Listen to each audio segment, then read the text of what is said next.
Hello friends, welcome back to my channel life and living with Priyanka. उम्मीद करती हूँ आप सब बहुत अच्छे होंगे। तो ये इवनिंग का 4 o'clock का टाइम है जो मैं आपसे मिल रही हूँ। तो प्लान हो रहा है कि कल बनेगा डोसा या इडली, तो उसके लिए मैं बैटर की प्रिपरेशन कर रही हूँ। 3:1 का रेशो रहता है, ये आप सबको पता ही है। 3 कप्स ले लिया है मैंने इडली वाला राइस, और 1 कप ले लिया है जो ये महावारी दाल होती है, और 1 टेबल स्पून ले लिया मैंने इसको मेथी दाना। और इसको पहले मैंने थोड़ा सा वॉश कर दिया था और फिर इसको मैंने सॉक करने रखा था। और अब बच्चों की समर वेकेशन भी हो गई है ना, तो मतलब बच्चों को कुछ ना कुछ अब चाहिए ही होगा कि कभी क्या बनाओ कभी क्या बनाओ। तो बस यही कल की मैं प्रिपरेशन कर रही हूँ कि पहले इसको, इसका थोड़ा सा लेंथी प्रोसेस भी होता है ना। इंस्टेंट रवा वाला तो इंस्टेंट बन जाता है, सूजी वाला, लेकिन इसको थोड़ा सा लेंथी होता है प्रोसेस, लेकिन ये टेस्टी लगता है। बस यहाँ पर मैंने इसको सॉक वॉश कर दिया था। वॉश करके फिर इसको मैंने सॉक करने के लिए रख दिया है। 4 to 5 आवर्स सफिशिएंट है। इसके बाद में मैं इसको ग्राइंड कर लूँगी। तो बस अब ये इवनिंग का टाइम है, तो गर्मी इतनी हो रही है ना आजकल, चाय पीने का मन नहीं करता। तो एक गोंद कतीरा मैंने भिगो के रखा हुआ था, बस इसको ही बना रही हूँ। इसको एक बाउल में लेके थोड़ा सा मिल्क ऐड कर दिया। मिल्क में पहले मैंने थोड़ा सा वाटर ऐड कर दिया था, और साथ में फिर इसमें ऐड कर रही हूँ मैं रूअफ़ज़ा। रूअफ़ज़ा शरबत घर भी बन जाती है, आप बना सकते हो, लेकिन तो मैंने ये बाहर वाला रूअफ़ज़ा लिया हुआ है। तो ये गोंद कतीरा लिटरली फ्रेंड्स बहुत ठंडा होता है, आप इवनिंग में ले सकते हो इसको, और लेना भी चाहिए गर्मियों में। बस उसके बाद में फिर मैंने सारा काम अपना नाइट का निपटा लिया था। और निपटाने के बाद में जो ये मुझे ये था कि मैं बैटर को इसको ग्राइंड करके रख दूँ ताकि मॉर्निंग तक ये फर्मेंट हो जाए। तो बस इसको मैंने ग्राइंड करके रख दिया था। देखो बहुत अच्छे से ग्राइंड हो गया। और इसको एक पेपर और फिर उसके बाद में प्लेट से कवर करके गर्म जगह पे मैंने रख दिया था ताकि थोड़ा सा फर्मेंट हो जाए। और आजकल एक नाइट में रख दो तो फर्मेंट हो जाता है, क्योंकि समर्स बहुत है। तो मिल रही हूँ मैं यहाँ पर आपसे नेक्स्ट मॉर्निंग। मॉर्निंग का टाइम है, यहाँ पर नहा धोकर पूजा पाठ मेरा सब हो गया था, मंदिर भी हो आई थी, और बच्चे सो रहे हैं। तो मैं सोच रही हूँ अब रूटीन मैंने थोड़ा सा चेंज कर लिया है अपना। तो पहले मैं थोड़ा सा घर का काम साफ सफाई कर लेती हूँ, फिर मैं ब्रेकफास्ट बनाती हूँ। तो बस यहाँ पर पहले अपनी बालकनी की सफाई कर रही थी, क्योंकि यहाँ थोड़ी देर पहले बैठ के अपना पानी वानी पिया था, थोड़ा टाइम स्पेंड किया था। तो सबसे पहले मॉर्निंग में मैं यही करती हूँ, अपने प्लांट्स को पानी देती हूँ। और पानी देकर फिर उसके बाद में झाड़ू पोछा वगैरह जो भी डस्टिंग का काम है वो कर लेती हूँ। बच्चे तो अभी सो ही रहते हैं, लेकिन हम लेडीज़ को तो हैबिट हो जाती है ना उसी टाइम पे उठने की, जल्दी से उठने की। तो बालकनी का बस मैंने फिर सारे प्लांट्स को शावर करवाने के बाद में, तो इसको फिर मैंने लगा दिया था, मॉपिंग कर दिया था, पोछा लगा दिया था। लिटरली फ्रेंड्स, मतलब जल्दी उठ के और जल्दी काम निपटा लो ना, तो ये समर का टाइम अपना आराम से निकल जाएगा। अगर धूप निकल जाए ना, तेज वाली तड़के वाली धूप निकल जाए ना, तो तब काम करना बहुत मुश्किल हो जाता है। और इवन बाहर तो निकलने का मन ही नहीं करता। अभी बालकनी में मेरे इतनी कोई धूप नहीं आई हुई थी खास, क्योंकि मॉर्निंग का ही टाइम था। तो बस फिर मैंने अपने बालकनी को पूरा अच्छे से क्लीन कर लिया था। कई बार तो वॉश भी कर देती हूँ। तो बच्चे अभी भी सो रहे थे, उठे नहीं थे, तो मेरा तो सब काम हो चुका था। तो मैं सोच रही थी कि थोड़ा क्लीनिंग का काम कर लूँ। और जाले वाले हैं, मतलब आज मैंने इस तरह से काम निपटाया जो मेरा डेली रूटीन का वर्क नहीं होता, जो मैं वंस इन ए वीक या ट्वाइस इन ए वीक जो मेरा काम है मैं वो करती हूँ। आज मैंने इस तरह से काम निपटाए अपने, क्योंकि अब समर वेकेशन स्टार्ट हो गई हैं, रूटीन बदल बदल कर काम करो तो अब अपना काम इजी हो जाएगा। टाइम मैनेजमेंट भी करना जरूरी है ना, कि अब यही नहीं है कि समर वेकेशन स्टार्ट हो गया तो लेट उठो, फिर से वही लेट काम करो।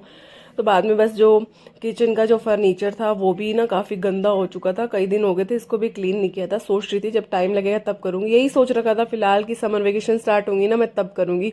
तो बस अभी यही मेरा फंडा है कि थोड़ा थोड़ा, ये नहीं है एक दिन में सब कर लूँगी, क्योंकि समर्स बहुत है, धूप में ना इतना काम नहीं होता है। और तबीयत भी थोड़ी मेरी ठीक नहीं चल रही है, आवाज़ से भी फ्रेंड्स आपको मेरा लग ही रहा होगा। तो बस यही सोच रही थी कि थोड़ा थोड़ा मैं ना काम अपना निपटाती रहूँगी, जैसे क्लीनिंग का हुआ इस तरह से। तो बस ये कॉलिन से मैंने पहले फर्नीचर को सब क्लीन कर लिया था। हैंड वैंड लगते हैं ना तो सब गंदा हो ही जाता है, और इनको क्लीन करना ऑर्गेनाइज रखना हमारे ही हाथ में। अगर छोड़ दो तो छोड़ दो, गंदा लगेगा, और अगर हम साथ साथ करते रहेंगे तो वो क्लीन क्लीन हमें ही अच्छा लगेगा, ऑर्गेनाइज वाला हमें भी अच्छा लगेगा। बस इसलिए फिर मैंने बेडरूम की अलमीरा वगैरह इन सबको भी कॉलिन से क्लीन कर लिया था। और एलईडी पैनल वगैरह ये सब, टीवी को भी बस कॉलिन से क्लियर कर लेती हूँ ना, इसका मिरर एकदम से ग्लास होता है जो एकदम से क्लीन हो जाता है कॉलिन से। और जो कुछ शॉपिश थे, मतलब 1 by 1 एक एक रूम करके पकड़ लूँगी, जरूरी नहीं है कि आज ही सब काम कर निपटा दूंगी। आज मैं अपने मास्टर बेडरूम में आई हुई थी, तो और थोड़ा बहुत किचन का किया था, किचन का आधा हुआ था तो आधा बाद में कर लूँगी, कंटिन्यू कर लूँगी। तो बस फिर आज मैंने अपने ये मास्टर बेडरूम को अच्छी तरह से क्लीन कर लिया था कॉलिन वगैरह से। तो माइक्रोफाइबर की हेल्प से कर लिया था। फिर मैं आ गई थी किचन में चेक करने कि ये फर्मेंट हुआ है नहीं, क्योंकि आज बच्चे ब्रेकफास्ट में खाने वाले हैं इडली। तो बच्चे बोल रहे थे कि मम्मा आज इडली बना दो, तो मैं ये चेक कर रही थी कि फर्मेंट हुआ है। देखो आप कितना लिटरली बहुत अच्छे से फर्मेंट हुआ है, आप देख सकते हो। और मतलब ऐसा नहीं है कि फर्मेंट ही हुआ है, सिर्फ डोसा भी मेरे से जो, बल्कि ना डोसा बनता नहीं है अच्छे से, इस बार मेरे से डोसा भी बहुत अच्छे से बना, क्रिस्पी भी बना, बहुत टेस्टी, बहुत यम्मी बना। और इवन इडली भी बहुत ही यम्मी बनी थी। फिर मैंने थोड़ा सा बैटर लेके अलग से बाउल में थोड़ा सा बैटर लेके उसमें पानी ऐड कर दिया था और थोड़ा सा सॉल्ट, और फिर इसको मैंने डाल दिया था माइक्रोवेव में। वैसे मेरे पास साचा दूसरा गैस पे रखने वाला भी है, लेकिन ये था ना कि थोड़ा सा जल्दी बन जाएगी, तो माइक्रोवेव में भी जल्दी थोड़ा बन जाती है, उसमें थोड़ा टाइम लगता है, टाइम कंज्यूमिंग होता है। काफ़ी काम वाम करके भी मैं थक गई थी, अब मुझे चाय पीने का बहुत मन हो रहा था। वही सोच रही थी कि बस अभी ना थोड़ी सी इडली और चाय ले लेती हूँ ब्रेकफास्ट में। बच्चे भी उठ गए थे, अब ना वो नहाएंगे तो बाद में, अभी पहले कह रहे थे मम्मा कुछ खाना है, बस उनके लिए फिर माइक्रोवेव में वही इडली मैंने बना दी थी, स्टीम कर दी थी। और लिटरली फ्रेंड्स इडली भी बहुत अच्छे से, मतलब ऐसे सॉफ्ट सॉफ्ट होती है ना इडली, वैसे ही बनी थी। देखो आप देख सकते हो इसकी जालीदार कैसे दिखाई दे रहा है, जालियाँ सब अच्छे से खिल के आ रही हैं। तो एक तो इडली ऊपर से थोड़ी सी फूल गई थी, मैं वो चेक कर रही थी। और लिटरली इसको तोड़ने में भी इतना सॉफ्ट थी और खाने में भी बहुत यम्मी थी। मतलब इसको हम चाहे सांभर के साथ भी खा सकते हैं। चटनी, इंस्टेंट चटनियाँ तो मैंने ले रखी हैं, पाउच वाली चटनी है मेरे पास में, तो मैंने वो पाउच वाली चटनी अपनी रख रखी है, उनके साथ में बच्चे ले लेंगे। मैं तो चाय के साथ में ऐसे जस्ट फ्राइड इडली ले लूँगी। देखो आप कितनी जालीदार और सॉफ्ट इडली बनी है, जो हाथ से भी बहुत अच्छे से टूट रही है। कभी कभी चेंज करना अच्छा लगता है ना, कि सूजी का और दाल चावल का बनाए तो अच्छा लगता है। बस यहाँ पर मैंने केटल में चढ़ा दिया था चाय और दूध डाल रही हूँ उसमें। और दूध डालने के बाद में और मैं चेक कर रही थी कि इडली फर्मेंट वो फ्राई हो गई है कि नहीं। वो फ्राई हो गई थी। माइक्रोवेव से मैं काफ़ी और लॉट्स निकाल रही थी इडली का, क्योंकि जो भी 3-4 लॉट में लगता ही है ना टाइम। तो बस उसके बाद में मैंने एक पैन में चढ़ा दिया था देसी घी, 1 टेबल स्पून ही बहुत है, बस 1 टेबल स्पून देसी घी मैंने इसमें ऐड कर दिया था। और फिर साथ में मैंने इसमें ऐड डाल दिए थे, जैसे राई होती है ना, पतली वाली राई, राई भी ख़त्म हो गई थी, तो बस मैं उस पैकेट में खोल रही थी। तो लेकिन अभी पैकेट्स को ना एक कंटेनर में पॉर करने के लिए मुझे कंटेनर क्लीन नहीं दिखा था, तो बस मैंने इस पैकेट से ऐसे राई निकाल के उसको साइड में ही रख दिया था। और बाद में मैं इसको जो कंटेनर को वॉश करके अच्छी तरह से, ग्लास का ही कंटेनर यूज़ करती हूँ मसाला वगैरह के लिए, तो उसको वॉश करके ड्राई करके फिर मैं उसमें डाल दूंगी। और ये मेरे पास ना ड्राई वाला करी पत्ता रहता ही है स्टॉक, क्योंकि ना ताजे वाला तो ख़त्म हो जाता है और वो ड्राई भी हो जाता है। तो जैसे जैसे वो ड्राई होता है ना, मैं उसको कलेक्ट कर लेती हूँ, तो वो अपने पास में स्टॉक रहता ही है मेरा ड्राई वाला। मैं जैसे सब्जी वब्जी में भी डाल देती हूँ। जस्ट राई और करी पत्ता और सॉल्ट और हल्का सा रेड चिल्ली पाउडर, जैसे कि थोड़ा टेस्ट आ जाए, बस ज़्यादा तो चिल्ली मैं भी नहीं खाती हूँ, वो डाल के मैंने इसको थोड़ा सा फ्राई कर लिया था। एक्चुअली फ्राइड इडली तो जैसे आप चाहे इसमें कैप्सिकम डालो, अनियन डालो और टमाटो डालो, कुछ भी डालो, इस तरह से भी फ्राइड इडली बन जाती है।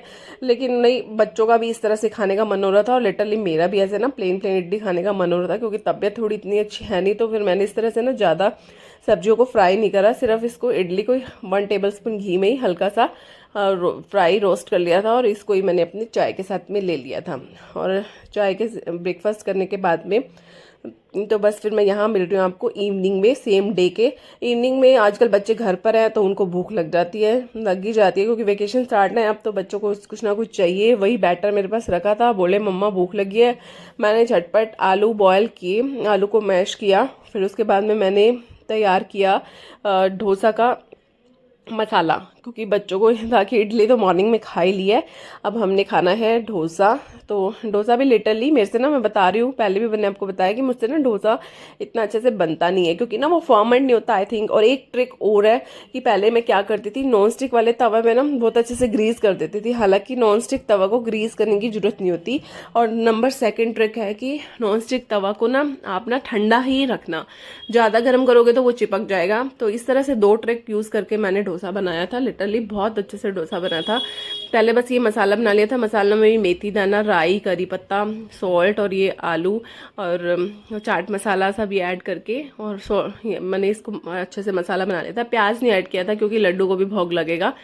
तो यहाँ पे बैटर कंसिस्टेंसी थोड़ी सी इस तरह से होनी चाहिए, और कंसिस्टेंसी इस तरह से रखिए जो डोसा के लिए अच्छे से फैल सके तवे पे। तो ये नॉन स्टिक तवा है मेरा, इसमें देखो आप देख सकते हो अच्छे से फैल भी रहा है, और ना मैंने इसको ज़्यादा गर्म किया, ना मैंने इसको पहले ग्रीस किया। तो यही 2 ट्रिक से ही आप बना सकते हो डोसा, बहुत अच्छे से बन जाएगा। तो बस मैं भी यही इस तरह से ट्रिक लगा के मैंने डोसा बनाया, और बहुत लिटरली बहुत ज़्यादा यम्मी बना था, और बच्चों ने भी बहुत खुश होकर खाया। और ठीक है, इवनिंग का टाइम है, स्नैक्स का टाइम है, बच्चों को कुछ हेल्दी दे दिया जाए तो हम पेरेंट्स भी खुश हो जाते हैं और बच्चे भी खुश हो जाते हैं। तो इस तरह का बैटर मैं सोच रही हूँ कि गर्मियों में बना बना कर ही रखूँ 2-4 दिन बाद में, ताकि बच्चों को कुछ अगर स्नैक्स खाने का मन हुआ तो इस तरह से कोई भी चीज़, जैसे इडली हुआ, उत्पम हुआ, तो इस तरह से बना के हम जस्ट खिला दे सकते हैं। तो आप देखो नीचे से इसका कलर भी कितना चेंज हो रहा है, कलर भी काफ़ी चेंज हो गया था। और बस एक साइड ही पकाना होता है डोसा को, आपको सबको पता ही है। और इसमें डाल दिया था मैंने ये बैटर, और बहुत लिटरली बहुत यम्मी बना था। तो फ्रेंड्स, मैं अपने ना व्लॉग को यहीं एंड कर रही हूँ। हम मिलेंगे नेक्स्ट व्लॉग में नेक्स्ट एक्टिविटी के साथ। तब तक अपना खूब सारा ख्याल रखिएगा। बाय बाय फ्रेंड्स, और हम एंजॉय करते हैं इस डोसा को। और फ्रेंड्स, मेरे चैनल को लाइक, शेयर और सब्सक्राइब करना मत भूलिएगा अगर आपको मेरे व्लॉग पसंद आते हैं तो। Bye bye, lots of fun, take care.